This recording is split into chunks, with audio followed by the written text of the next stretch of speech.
Bem, cara, a história da Igreja Metodista, na verdade, ela começou como um movimento, né? Lá com John Wesley, século XVIII, não foi uma igreja logo de cara, né? A ideia não era fundar uma igreja, mas era um movimento de reforma dentro da Igreja da Inglaterra, a Igreja Oficial da Inglaterra, né? Assim como muitos países naquele tempo tinha, por exemplo, a Igreja Católica como igreja oficial, a Inglaterra tinha a Igreja Anglicana. E John Wesley, ele é o fundador do movimento, junto com George Whitefield, né? Conhecidos aí como heróis da fé. Sim. E ele nasceu numa casa cristã. O pai era pastor da Igreja da Inglaterra, a mãe, uma mulher extremamente devota a Deus, mulher de oração. Eles, né, Susanna Wesley, né, e o pai de John Wesley, eles tiveram 19 filhos, né? Só 9 sobreviveu. John Wesley, eu acho que ele era o 14º ali, mais ou menos. E assim, o pai ficava muito longe de casa. Trabalho pastoral, né, sacerdotal, viajava muito, ficava muito fora de casa. Então a mãe ficou incumbida de educar os filhos. E assim, ela tinha 9 filhos, né, sobreviveram 9. Naquele tempo era muito difícil. Sim. Mas assim, ela ensinou todos a ler com a Bíblia. Então, com 5 anos de idade, ela pegava a Bíblia, pegava o filho e ensinava o filho a ler usando a Bíblia. Tanto os homens quanto as mulheres, né? Que naquele tempo não era comum, né? Na verdade, para entender um pouco o movimento metodista, a Igreja Metodista, ela começa com Susana, e ela interfere muito na vida de John Wesley, no ministério de John Wesley, né?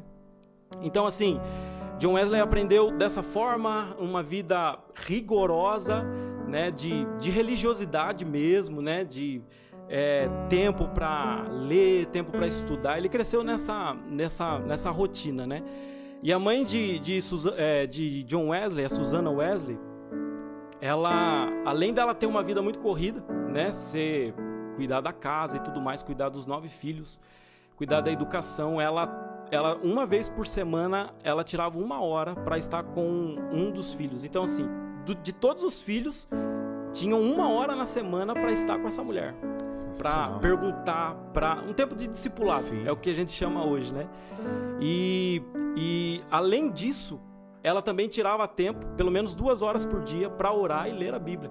Então, ela até colocava não tem nada a ver, não é doutrinário, ela colocava um pano sobre a cabeça para que os filhos soubessem, ninguém incomode ela agora, porque agora ela está no tempo dela com Deus, né? Então, assim, John Wesley cresceu nesse lar, depois foi para a faculdade, começou a fazer teologia, e aquele tempo, cara, era um tempo muito difícil. A gente fala hoje, né, que o amor de muitos está esfriando.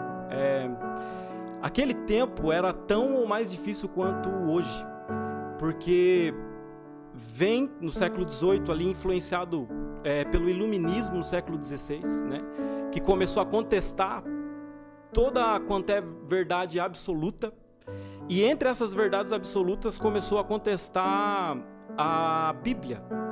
Será que a Bíblia é a palavra de Deus? Será que não são apenas histórias? Será que não são mitos? Não são personagens criados, né?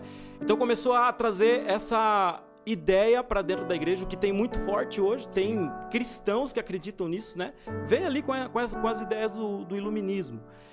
O que acontece? Quando você tira a palavra de Deus do centro, não crê mais na palavra de Deus, acontece um esfriamento. Sim. Igreja fria começa a diminuir de tamanho, pessoas começam a deixar a igreja. Se pessoas estão deixando a igreja, elas começam a ir para bares, né, para prostíbulos. Então esse era o contexto, e eles estavam ali às vésperas da reforma industrial, século XVIII. Nossa, tudo aconteceu naquela época, hein? No mesmo tempo. Fatos importantes na mesma época, hein? Mesma época. Um desafio muito grande, muito grande.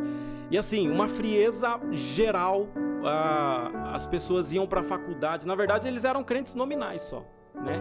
Que se fala muito hoje, por exemplo, de ter crentes nominais, Sim. às vezes católicos nominais, não Sim. praticantes. Naquele tempo era o que mais tinha.